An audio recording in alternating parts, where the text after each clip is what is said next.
Today's episode is sponsored by Simwell. Digitalize your operations with simulation. Visit them at simwell.io. Aerospace and defense manufacturing. Machines and automation. Additive manufacturing. Smart manufacturing. Global manufacturing economy. Welcome to Advanced Manufacturing Now, the podcast for manufacturing professionals, powered by SME. From the design screen to the shop floor to final assembly, we drive the conversation about making manufacturing smarter by connecting people who are passionate about manufacturing. Hello and welcome to Advanced Manufacturing Now, the podcast for manufacturing professionals. I'm your host, Amy Bryson, contributing lead editor of Smart Manufacturing magazine. Today we'll be talking about how simulation-based digital twin technology can digitalize operations. I know that's a topic that is of great interest to our listeners. And my guest today is John Santavy, partner and CRO at Simwell Consulting and Technologies. For those of you who don't know, Simwell helps business leaders gain confidence in making big decisions through simulation, optimization, and digital twin technology. John has worked in the simulation space since 2007, so he's seen a lot. And he has a lot of experiences and insights to share with us today about how manufacturers are using the latest technologies to achieve smart manufacturing success. Well, I want to thank you for joining us, John, and welcome to the show. Yeah, thank you, Amy. I appreciate you having me.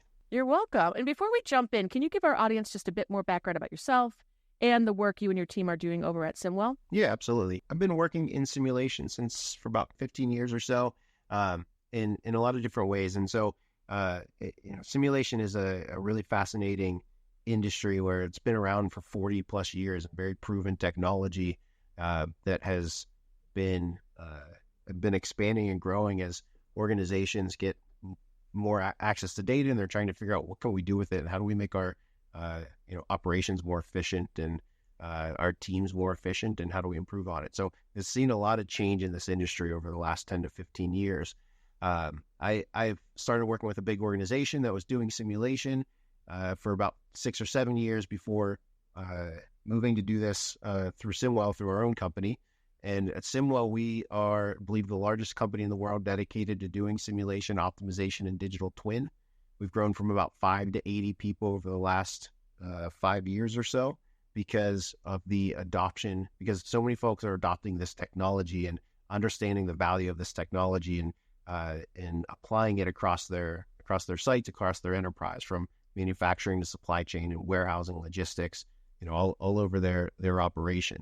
So we've got a team of about 80 folks, primarily in North America, but we've got teams all over the world in order to be able to support not just simulation models, but digital twins that need to be have more 24/7 type support. So we're building our organization to execute on the traditional types of simulation projects and turn those simulation models into the simulation-based digital twin and support those at an enterprise level at scale. So let's talk a little bit about that and, kind of the tactical elements of simulation and how it is related to digital twins. If you can kind of break that down, because, at Smart Manufacturing, we talk a lot about automation and different tools and technologies. But just from a practical level, what does it mean for a manufacturer who is looking to adopt simulation and digital twin technology? Simulation is a tool that's used to create a virtual model or a process of a system. And it allows us to analyze and experiment on that system without impacting the real world operation. So it's in a completely risk-free environment where we can introduce new processes, new resources, new automation equipment, or changes to how labor works within the manufacturing sites. And it's widely used in manufacturing because we can test and compare scenarios, optimize processes, material handling flow, and then predict the outcomes after a change. Now, a digital twin, on the other hand, is when we take the simulation technology that's been proven for 40 plus years and connect it to real-time data. So while simulation can be considered a component of this digital twin, the digital twin goes a step further by allowing for ongoing optimization and proactive issue resolution. So the digital twin can be applied in the manufacturing plant, a warehouse, or a distribution center, and even a supply chain. And the digital twin provides decision support and even decision automation where it's applied, which could be production scheduling, resource planning, S&OP planning, route optimization, and many other areas around the operation. Yeah, you talked about some of the key value that simulation brings to manufacturing operations. I'm wondering what types of problems are most effectively solved by implementing simulation technologies. It sounds like you work with a lot of companies to help identify and solve problems. So what are you hearing and what are you seeing? Yeah, so there's a couple key benefits that come out of these manufacturing operations. Firstly, it allows for testing and validating the process changes in this risk-free environment, which helps to avoid costly mistakes. It also aids in optimizing production processes by identifying bottlenecks and inefficiencies, which leads to improved throughput and reduced operational cost. One of the key benefits of simulation is addressing issues in an operation at the systems level. We had a customer that made a $50 million investment in automation equipment that didn't meet the expectations because the process wasn't addressed at a systems level. So we were able to simulate that process and test changes into the process, the equipment, the speeds, and again, a completely risk-free environment, and then compare those scenarios to help the company make use of that major investment. So folks come to us, really at 2 points. Either they're making a change and they want to make sure they get it right the first time, or they've already made a change that did not meet the business needs, and they're looking for a way to fix it. So simulation can enhance the decision-making by providing data-driven insights, enabling more accurate forecasting and planning in the business. And almost all industries are struggling with things like hiring and the loss of institutional knowledge as folks leave and retire, and that's especially true with manufacturing. So with a simulation and digital twin project, we're able to capture the institutional knowledge before it's lost and make people more efficient and ideally support or automate decisions within the operation. So overall, it leads to higher efficiency, better resource utilization, and more flexibility in responding to change. And it's particularly effective in addressing complex manufacturing problems like production scheduling, capacity planning, and process optimization. It can help with identifying and resolving bottlenecks, optimizing the layout and the flow of those production lines, and evaluating the impact of new investments or process changes. It's really invaluable in scenarios where there's multiple variables and uncertainty, such as supply chain disruptions or demand fluctuations, or the different types of labor that are like different variability in how labor or machines handle a certain process, or how much time it takes for a process to complete. So by modeling these different scenarios, manufacturers can develop robust strategies to mitigate risks and enhance resilience within their operation. Yeah, that's a big topic that we speak about often is, resiliency with so many different variables coming at manufacturers all the time, whether it's, supply chain disruptions or, pandemics or, there are myriad things that can happen. So being able to have consistency and resiliency is so key. I'm wondering what your customer base looks like. Is it mostly large organizations or small and mid? What does that look like? Yeah, that's a great question, and especially I used that example of a customer that invested $50 million in automation. And while we do have those large enterprise customers, we also do a lot of work with let's say mid-size manufacturing companies as well. So anybody that's making big investments that are not simple to solve for, right? Because simulation is very valuable whenever you have a complex system with variability, resource constraints, and system interactions that are impacting it. So it makes it difficult for even an expert to understand how a change here is going to impact the system overall, or the throughput or efficiency of the process overall. So that's whenever simulation can be valuable. And although most small manufacturers, they can get by without investing in simulation, it really starts at that mid to large enterprise level. Right. And you talked a little bit about this, but when is the right time, and how can manufacturing leaders know when the right time is to implement simulation in their process? What are some of those inflection points? Certainly, the right time to implement simulation really depends on a few different factors. I'd say leaders should consider implementing simulation when they face complex decisions or scenarios where they have to evaluate a large decision, where there's frequent process changes or significant investments in new technology or infrastructure. Another one, if there's a persistent issues with efficiency or quality or capacity, simulation can provide the insight needed to address those challenges. And it's also a good time to consider simulation if the organization is embarking on a digital transformation journey or aims to stay competitive in a very changing market. Because without simulation, how companies have traditionally addressed problems is they make a change and then they hope that it meets their expectations or does what it's supposed to do. But that could take weeks or months or years before you are able to quantify if that change gave you the return that you expected, and it may be impossible to compare different scenarios. So with simulation, we could test shifts or days or weeks or months or years in a matter of seconds and compare the scenario A, B, and C very quickly, so that companies are able to, or leaders are able to make decisions that are backed by data and backed by a very thorough process, so they're more confident whenever they make that decision. Great. And what are the typical steps involved in a simulation project? We talk a lot about people embarking on, smart manufacturing, digitalization, Industry 4.0. But what are the practical steps involved in taking a simulation project from start to finish? And what should businesses expect during this process? What are the what are the need to knows about what's going to happen during this process? Yeah, a typical simulation project involves a few key steps. It really starts with defining the objectives and the scope of the project.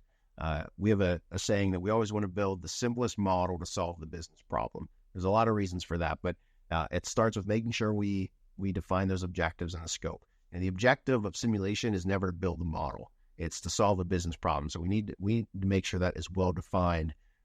We don't recommend that, hey, we have a manufacturing plant and now we want to build a simulation model. We want to start with, hey, we have to make this decision, or we have to make a series of decisions, and we want the simulation model to support that. So then we can build that model to tailored to what business questions are that are being asked, or the operational problems that we're trying to solve.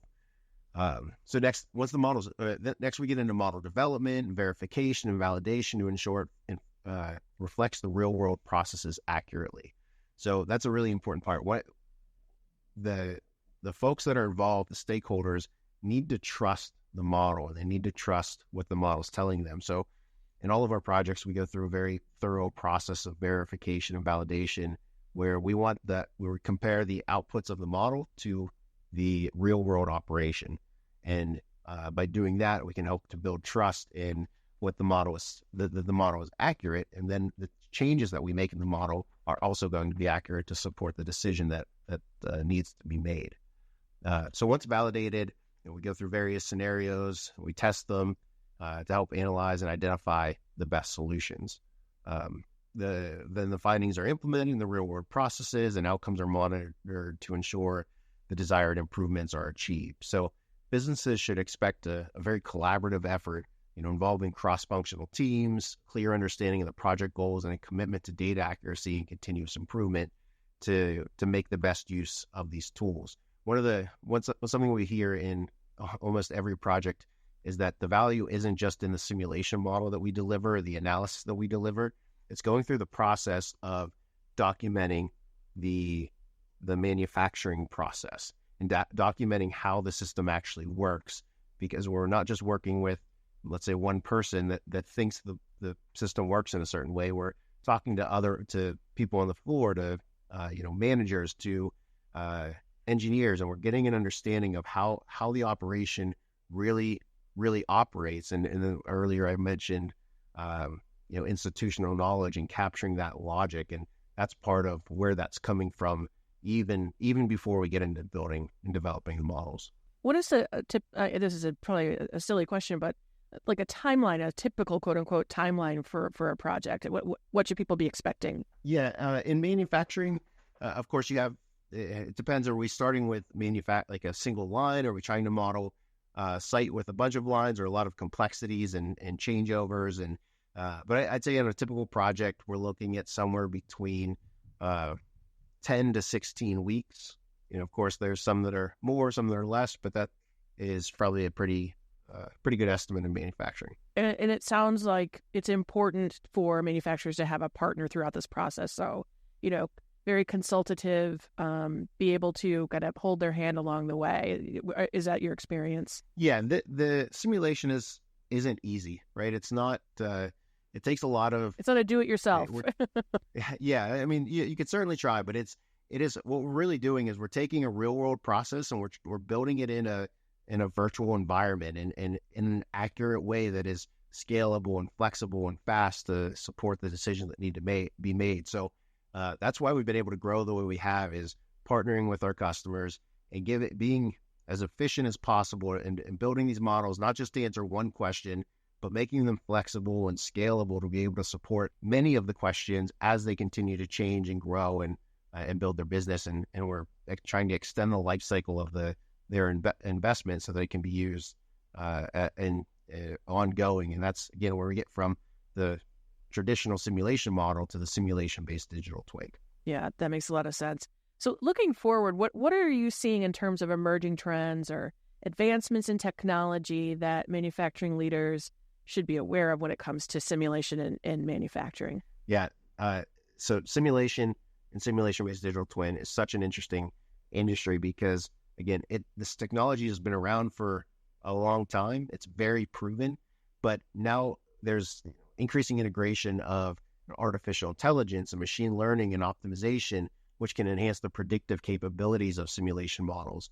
And even going from where it's a scenario planning tool to a decision support or decision automation tool, where we can integrate these into business applications, into operating systems to help with how a business is working.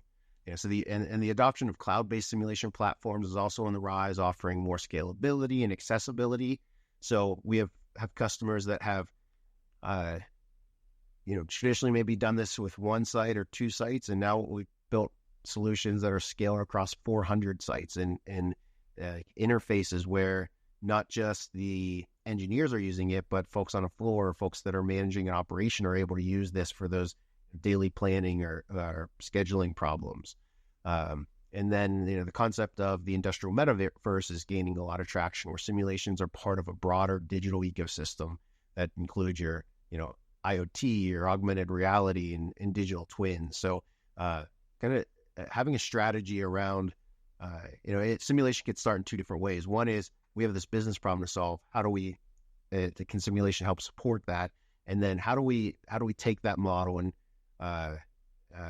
integrate it into our operation to help with ongoing improvement, and staying informed about those trends and those changes can really help with leveraging simulation to its full potential and driving innovation in the operation. We often find it's one of the best kept secrets once, and when people find it and they realize the value that can come from an investment like that, they just keep investing and keep expanding it wherever they can in their enterprise. Yeah. So if a company is considering, incorporating simulation into their manufacturing operations, what advice would you give them? If it's the first time adopting simulation, the best advice is starting with defining the business problem or defining the objective of what you want to do and the scenarios that you want to test. And that can help help with making the process much more efficient, right? You can, there's an older gentleman that had done this for 30 or 40 years. It's since retired. One of my favorite folks I've worked with that always said, you can model something to the gnat's hind end, but you don't always need to, right? So understanding what the objective is and what the scenarios are can help with defining the level of detail that you need to go into the model, which, of course, if you can stay at a higher level of detail, you can build it faster and lower cost and be more efficient in your runs and support the business. So starting with what are my objectives and what are my scenarios, or what are the key metrics that I want to get or I want to compare these scenarios against, will help new folks, have conversations with companies like ours and figure out if simulation is a good fit for them. And so tell us what's going on, at Simwell. You have anything coming down the pipeline Are you going to be at any events? Where can our listeners check you all out? Yeah, absolutely. So check us out at www.simwell.io. There is a resource section that lists all the events that we're at. We just recently attended the Smart Manufacturing event here in Pittsburgh, and we have quite a few others. There are a ton of resources there on not just manufacturing, but supply chain, warehousing, distribution centers, and even example models that you can access and play with. And then if you're interested in whether this could be beneficial for you, there's a contact form, so you can reach out to us and we can help answer any questions. Wonderful. Well, John, I want to thank you for taking time out of your day to speak with us today and share your valuable insights with our audience. And I'd like to thank our listeners for tuning in. Make sure you stay up to date about what's happening in advanced and smart manufacturing and hear more podcasts by visiting us at advancedmanufacturing.org. Take care, everyone.